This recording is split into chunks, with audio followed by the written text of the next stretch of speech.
Is the new Twitch Studio OBS replacement an actual replacement, or is it a bust? Let's find out.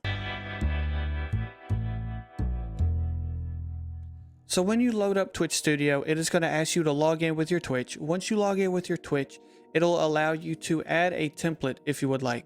So I added a template and it essentially brought me to this template. This looks really bad, but apparently you can change the dot color on the bottom right of the Be Right Back. You can change the pattern color if you want. Let's go ahead and change that to, just change it to black. I'd rather it be black than the ugly panther, whatever cheetah color it was. So let's go back up here. Let's go to the main. So this is where we can change all of our alerts, I guess. So when we get to the alerts, I guess we have the alert types here. We have a theme, Twitch official. There's only one theme so far. We can change the X and the Y, the width and the height, sizing, fit, fill, stretch. We're just going to keep those how it is, see how it goes real quick. So we're going to have the follow alert right here. Okay, so that's not too bad. Let's see what this one does. Okay, so it's just all the same. But I guess we can change the alert right here. We can change the image if you want. I guess you can browse your computer with it if you want to. Kind of cool. I don't know if you can add GIFs or just images. So we'll just kind of change it to this one right here. And we will try it again. Okay, that doesn't look too bad.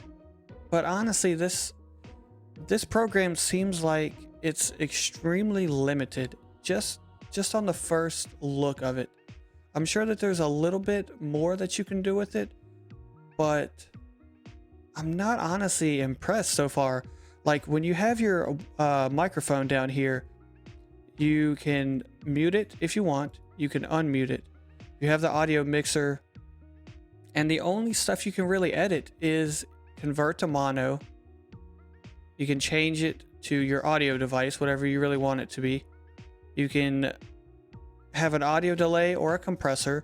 You can have a noise gate or a noise suppressor. Now, when you do these on, it's going to give you a ratio and a threshold. Now, these are extremely limited compared to something like OBS, Streamlabs OBS, or OBS Live, because you can add filters, you can download plugins for all of these that can really enhance it further.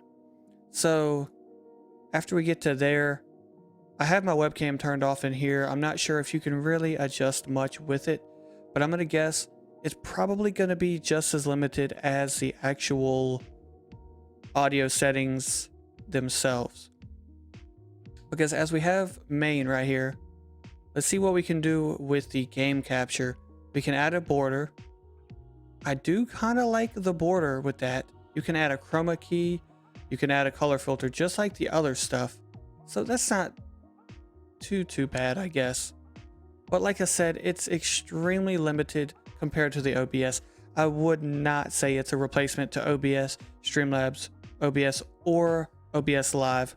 With OBS, you have a ton of plugins that you can download and access, whereas Streamlabs OBS, if you pay for their Streamlabs Prime, you can get their plugins, and OBS Live is a little bit lower end as far as OBS because you can't really get those plugins, but you can also do more stuff with Stream Elements with the layouts that they have and the templates that they offer on their website. So if you have like a lower PC, you can access better templates while not eating up your CPU power or your GPU power. So just to reiterate, Twitch Studio Beta is like when you're trying to be lazy and you're not really wanting to research too much. As of this introduction of it, it seems rather lazy. It just seems like Twitch released something out to the public and was just like, here you go, without really putting a whole bunch of thought into it. It's extremely limited. As of right now, who knows what 2021, 2022 could be offering. They could be the top in a year or two, but I guess we'll have to find out in a year or two, because right now it's definitely not. So thank y'all again. If you enjoyed the video, don't forget to leave a like. and a subscribe, and I will catch you guys in the next video. Peace.